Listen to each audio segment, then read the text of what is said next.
하 4장 38절부터 44절까지의 말씀 같이 나누며 이한 말씀 가운데 또 깨달음을 가지고 세상에 나아가 승리하는 저와 여러분이 되기를 원합니다. 구약성경 567면 정도 있습니다. 제가 가지고 있는 성경책. 찾으셨으면 우리 먼저 성경의 말씀 한 절씩 같이 교독하겠습니다. 교독할 때 주님의 음성 듣기를 원합니다. 엘리사가 다시 길갈에 이르니 그 땅에 흉년이 들었는데 선지자의 제자들이 엘리사의 앞에 앉은지라. 엘리사가 자기 사원에게 이르되 큰 솥을 걸고 선지자의 제자들을 위하여 국을 끓이라 하매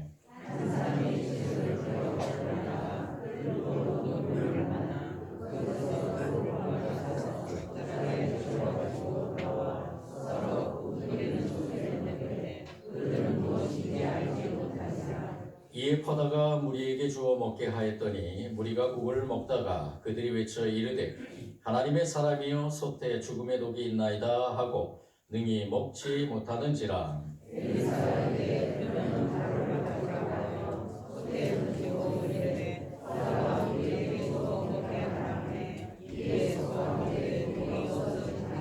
한 사람이 바알 살리사에서부터 와서 처음 만든 떡 곧 보리떡 20개와 또 자루에 담은 채소를 하나님의 사람에게 드린지라. 그가 이르되 무리에게 주어 먹게 하라.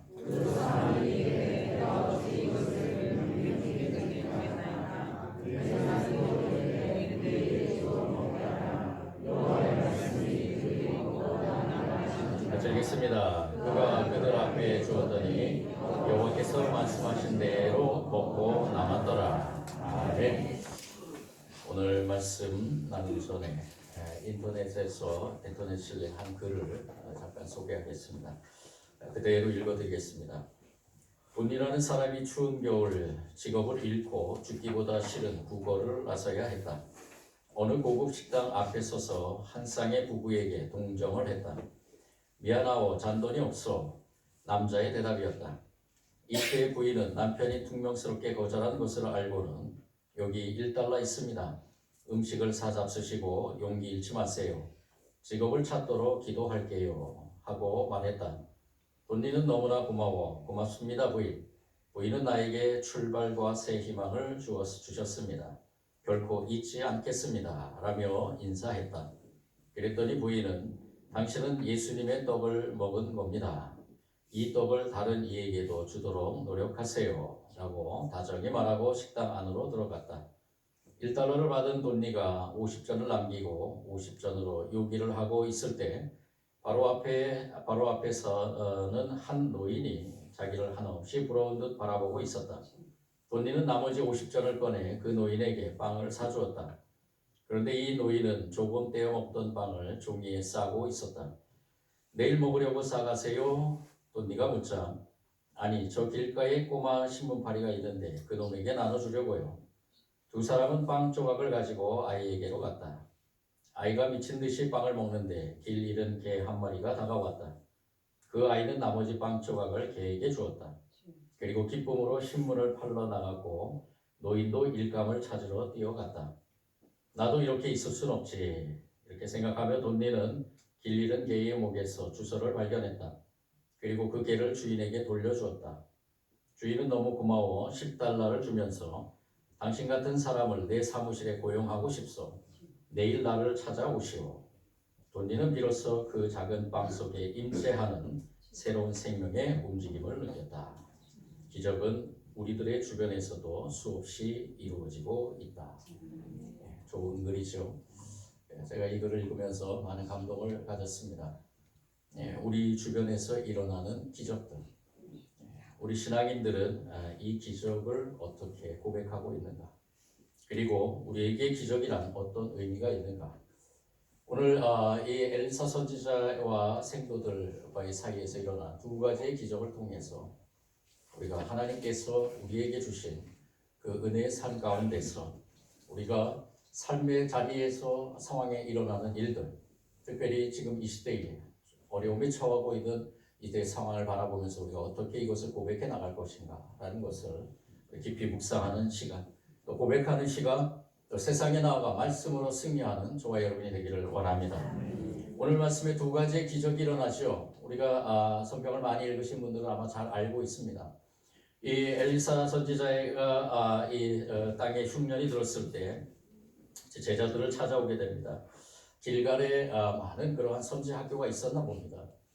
그런 가운데서 이 엘리사 선지자는 이 제자들을 돌아보면서 이 선지 학교에 있는 이 제자들의 그 삶에 어떠한 건가, 삶이 어떻게 이루어지고 있는가를 아마 궁금해하며 또 돌보기를 이렇게 했다는 것입니다. 그런 가운데서 이 엘리사 선지자 앞에 이 선지 생도들이 앉았겠죠. 근데 엘리사 선지자가 살펴보니까 너무나 피골이 상접한 겁니다. 흉년이 들고 우리는 이 땅에 흉년이 들었더라도 그렇게 큰 타격을 받지는 않겠지만 그 시대에 또 그 땅에는 수시로 이 흉년이 들어서 배고픔을 면치 못한 때가 배고픔의 고통을 당하는 때가 많이 있었다는 겁니다. 그런 가운데서 생도들 바라보니 엘리사 선지자의 마음이 얼마나 아팠겠습니까? 그 마음을 품고 엘리사 선지자는 그 사원, 즉 엘리사 선지자와 함께 동행한 그 사원에게 한 가지 명을 합니다. 큰 솥을 걸어라. 큰 솥을 걸고 선지자 제자들을 위하여 국을 끓이라. 이 국을 끓이라 하고 이렇게 얘기한 것. 아무것도 없고 먹을 것도 없는 상황에서 솥을 걸고 국을 끓이라 라는 것. 여러분들 흡사 예수님께서 첫 이적을 베푸셨던 가나 혼인잔치를 기억하시는지요? 가나 혼인잔치에서 그 포도주가 떨어졌을 때 예수님께서 그곳에 일하는 사람들에게 명을 하죠. 이 물을 퍼다가 갖다 주어라. 그 단지 안에 있는 그 물은 포도주가 아님에도 불구하고 예수님은 그것을 떠다가 잔치 자리에 있는 사람들에게 갖다 주라고 명한 것입니다. 그와 비슷한 이러한 명령을 이 엘리사 선지자는 이 제자들을 위해서 국을 끓이라라고 이렇게 명을 합니다. 그런데 한 사람이 채소를 캐러 나갔지요.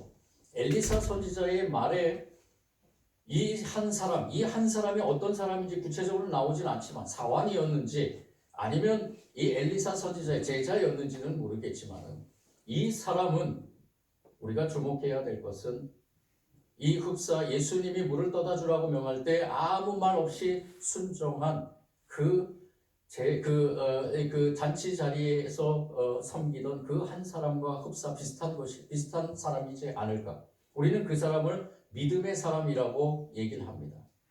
분명히 내가 가서 어떠한 것을 캐든지 그것을 가지고 국을 끓이면 많은 사람들이 먹고 배부를 것이다. 그런 믿음을 가지고 나가서 채소를 캐러 가지 않았을까?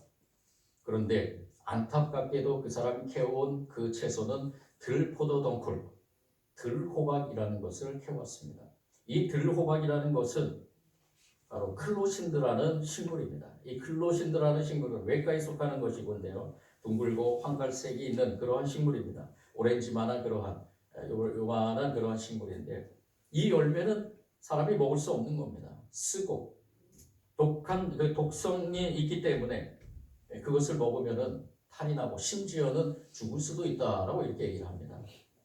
근데 이 사람은 그것이 어떤 식물인지 모르지만 눈에 띄었고 그리고 그것을 빨리 가져다가 국을 끓이면 많은 사람들이 우리 선지자들이 많이 먹을 수 있겠구나 그렇게 생각을 했죠. 그리고 그것을 가져와서 국을 끓이고 그리고 그걸 솥에 넣어서 그것을 퍼다가 무리에게 주어 먹게 하였더니라고 했습니다. 그 국을 떠다가 먹게 하였는데 엘리사 선지자에게 외칩니다. 죽음의 독이 있나이다. 능히 먹지 못하는지라. 이 클로신드라는 이 열매는 먹으면 잘못하면 죽음에 이르는 그러한 열매로 이 모르는 사람, 그 사람의 그 마음의 믿음을 가지고 나아갔지만 자신도 모르는 그런 상황에서 그 잘못된 열매가 국으로 끓게 되고 그리고 그것을 먹음으로 인해서 많은 사람들이 먹지 못하는 그러한 안타까움에 처하게 되었다는 것입니다. 뜻하지 않는 일을 만나게 된 거죠. 아무리 선한 일이라고 해도 그 선함을 가지고 행했을지라도 뜻하지 않는 상황을 만날 수 있다는 것입니다. 그때 이 엘리사 선지자가 어떤 행위를 하느냐? 하나의 가루를 가지고 그 국에다가 넣게 됩니다. 이 가루는 그냥 우리가 알고 있는 특효약의 그러한 가루가 아닙니다. 이 신학자들이 얘기하기를 이 가루는 하나의 그러한 물리적인 근거, 어떤 물리적인 근거냐? 바로 전지전능하신 하나님의 권능을 나타내기 위한 하나의 물리적인 근거라는 것입니다. 이 엘리사 선지자는 이전에 여리고의 그 안에 썩은 물들이 있었을 때 소금을 넣어서 그 물을 맑게 한 그러한 역사를 그러한 기적을 한번 일으켰습니다. 그것도 마찬가지입니다. 소금을 넣어서 그 물들이 먹을 수 있는 물이 된 게 아니고 소금을 통해서 역사하는 하나님의 능력을 통해서 그 물이 깨끗한 물로 변한 것입니다. 이 엘리사 선지자는 그것을 또 믿고 하나님의 능력을 믿고 이 가루를 그 국에다가 넣은 것이죠. 그리고 그 국을 많은 그러한 선지생도들이 먹게 되었다는 것입니다. 그 신학자들은 이 가루가 바로 예수 그리스도를 상징한다고 합니다. 그리스도의 보혈의 피를 상징한다고 말합니다. 죄라는 독성을 제거하기 위하여 십자가에서 보혈을 흘려주신 예수 그리스도, 그 예수 그리스도가 바로 우리를 사망의 독에서 해방시키고 사망의 독에서 치유하신 것입니다. 두 번째 기적의 상황이 일어나죠. 그 일이 있고 난 뒤에 한 사람이 바알살리사에부터 왔다라고 얘기를 합니다. 이 바알살리사라는 것은 새 계곡의 집이라는 그러한 의미가 붙어있는 그 지명인데요. 이 사울이 아버지의 나귀를 찾아서 같이 다녔던 그러한 지역 중에서 한 지역에 속하기도 합니다. 살리사라는 그러한 지역, 사무엘상 9장 4절에 나오는데요. 매우 기름진 그러한 곳이었다고 합니다. 이 성지 생도들이 있는 그 길갈과는 좀 가까운 곳인데 그곳에는 그래도 가뭄이 들지 않고 이 옥토 같은 그런 밭들이 있기 때문에 그곳에 있는 한 사람이 이제 하나님 앞에 드리려고 오늘 말씀에 나오지만요. 처음 만든 떡, 처음 만든 떡과 보리떡 20개 그리고 자루에 담은 채소라고 이렇게 얘기했습니다. 첫 열매는 하나님께 드리는 거기 때문에 그렇기 때문에 이 한 사람을 경건한 사람이다라고 이렇게 얘기를 합니다. 그 시대에 많은 우상들이 있었는데 그 우상들을 섬기는 것이 아니라 하나님을 섬기는 그 마음을 가지고 그 믿음을 가지고 이 첫 열매를 가지고 이 첫 열매는 누가 먹게 돼 있느냐? 바로 레위 사람들이 먹게 돼 있습니다. 근데 예루살렘과는 거리가 머니까 그것에 가까이에 있는 그 옆에 있는 길갈에 이 선지 생도들이 있다는 얘기를 듣고 이 사람이 그 하나님께 드릴 첫 열매를 가지고 첫 수확물을 가지고 첫 떡을 가지고 이곳으로 온 것입니다. 그리고 그 선지 생도에게 주려고 가지고 온 것이죠. 이때 이 엘리사는 마찬가지로 또 사환에게 명합니다. 이 모든 것들을 백성에게 그 선지생도에게 나누어 주라. 무리에게 주어 먹게 하라. 근데 이번에는 이 사환이 100명에게 주겠나이까? 어찌 이것을 100명에게 주겠나이까? 여러분들도 기억나시나요?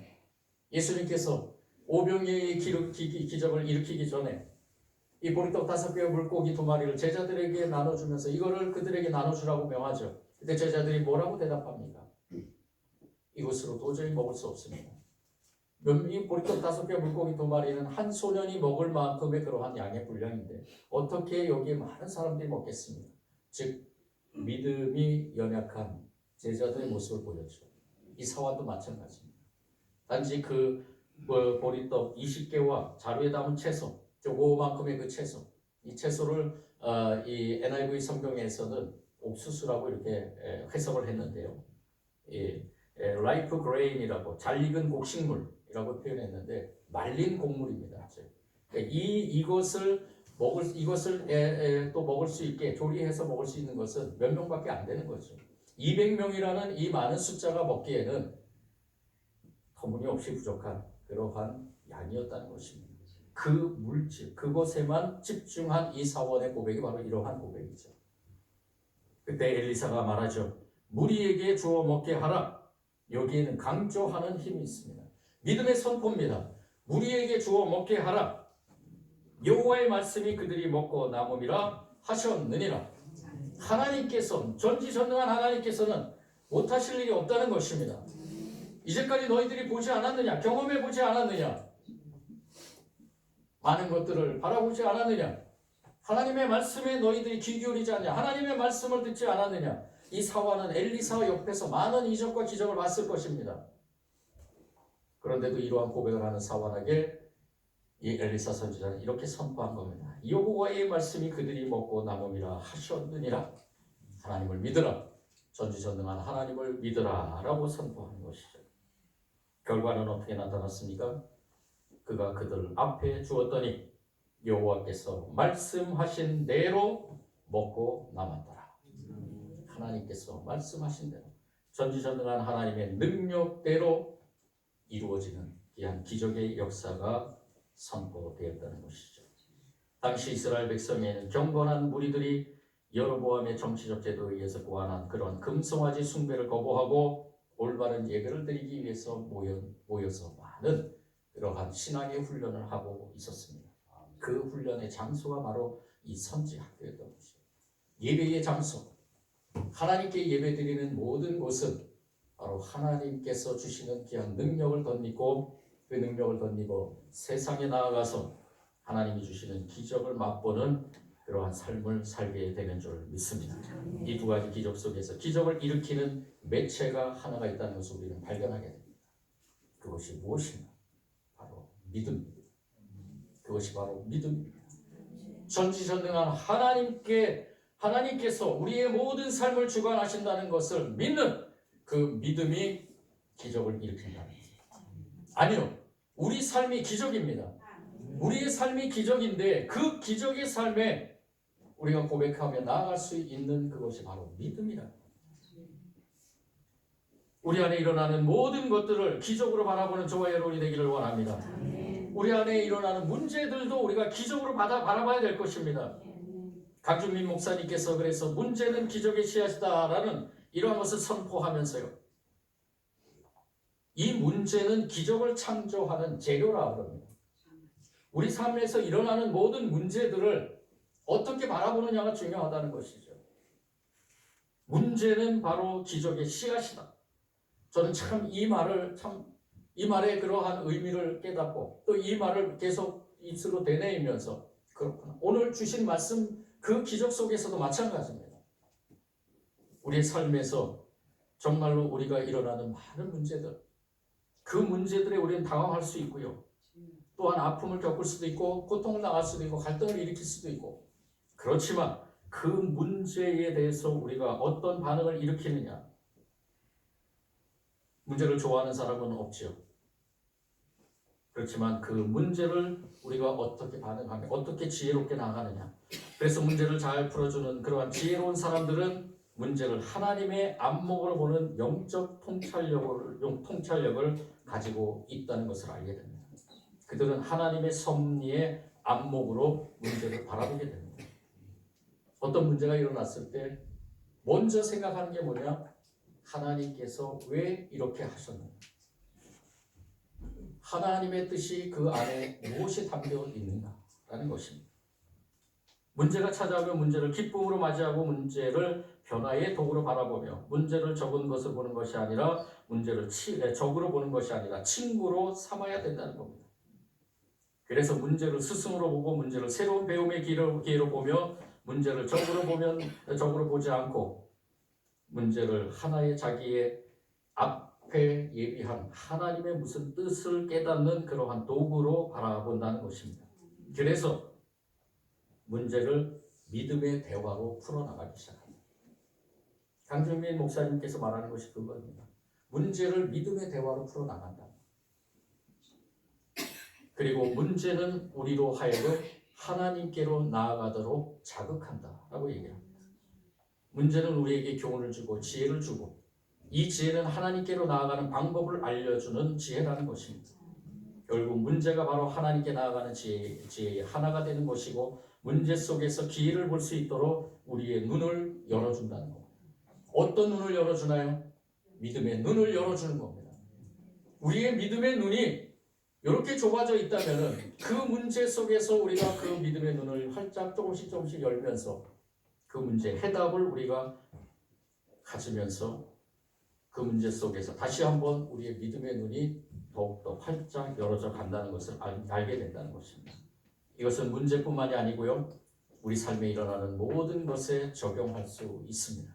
기쁜 일이든지 슬픈 일이든지 괴로운 일이든지 황당한 일이든지 억울한 일이든지 무서운 일이든지 어찌할 바를 모르는 감격스러운 일이든지 좌절 속에 헤매는 일일 때도 모든 것이 하나님의 기적이라 여기면서 살아갈 때 우리 속에 또 다른 기적의 에너지가 넘쳐난다는 것입니다. 저는 믿습니다. 하나님께서 우리에게 주신 귀한 은혜의 삶 자체가 기적이다. 내가 하나님을 믿는 그 믿음의 삶을 살아가는 것 자체가 기적이다. 내가 이 자리에 있어서 부족하지만 종으로서 하나님의 말씀을 선포하는 것이 기적이다. 나의 삶에서 하나님께서 주시는 그 은혜가 얼마나 큰가. 그것을 고백해 나아갈 때 우리 삶에 일어나는 모든 일들 가운데서 하나님의 또 다른 기적을 맛보며 나갈 줄 믿습니다. 그래서 창조주 하나님을 믿는 믿음이 기적이라는 것을 우리는 계속해서 고백하며 선포해야 될 줄 믿습니다. 인체는 우주의 축소판이라 그러죠. 평균 체중을 지닌 성인이 하루 동안에 다음과 같은 인체 활동을 경험한다고 합니다. 제가 오래전에 이것을 한번 얘기한 적이 있는데요. 심장은 10만 3,689번 뛴다고 하루에.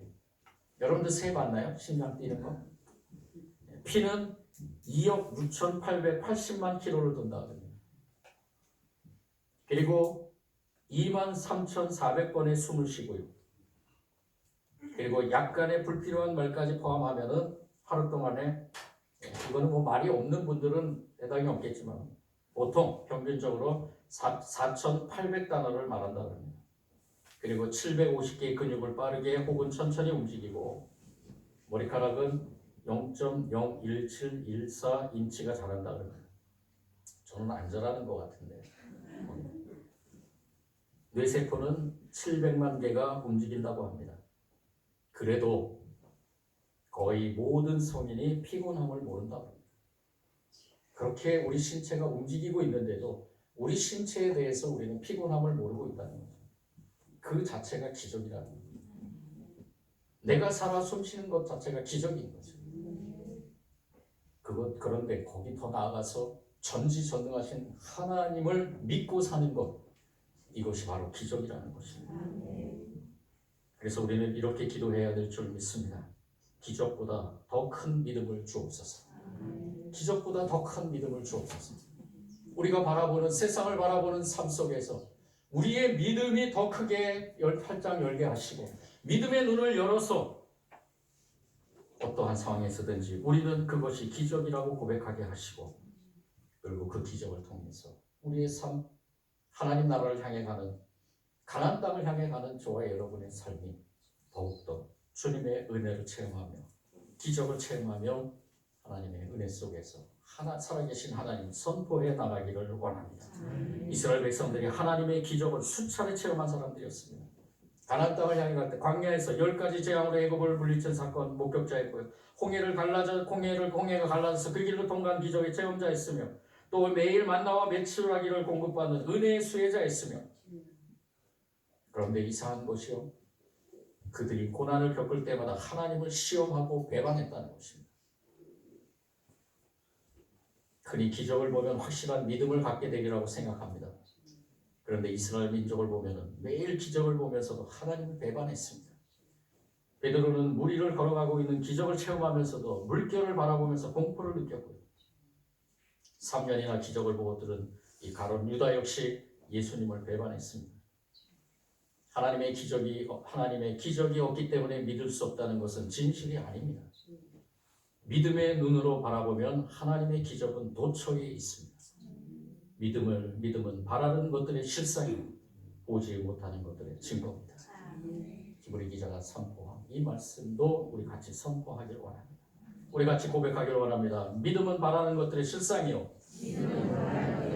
우리 소리 높여 같이 고백하겠습니다. 믿음은 바라는 것들의 실상이요. 보지 않는 것들의 증거니. 아멘. 우리의 기적은 여기서부터 일어납니다. 여러분 코로나 바이러스에 대해서 두렵습니까? 아니죠. 분명히 하나님께서 이것을 통해서 이 땅의 백성들 또 전 세계의 인류를 향해 하나님이 말씀하시는 것이 있습니다. 우리는 그것을 깨닫고 매 순간순간 회개하며 주님 앞에 기도합니다. 우리의 믿음의 눈으로 바라볼 때 이 코로나 바이러스 기적입니다. 하나님께서 반드시 치료하시고 물리쳐 주실 줄 믿습니다. 우리 이 코로나 바이러스 속에서 믿음을 더하여서 질병과 싸우면서 기적으로 승리하기를 원합니다. 우리 삶의 100%가 기적이라고 고백하는 순간 우리는 더욱 강한 믿음을 소유하게 됩니다. 우리 삶의 100%가 기적이라고 고백하는 순간 우리 삶에 기적이 차고 넘치게 됩니다.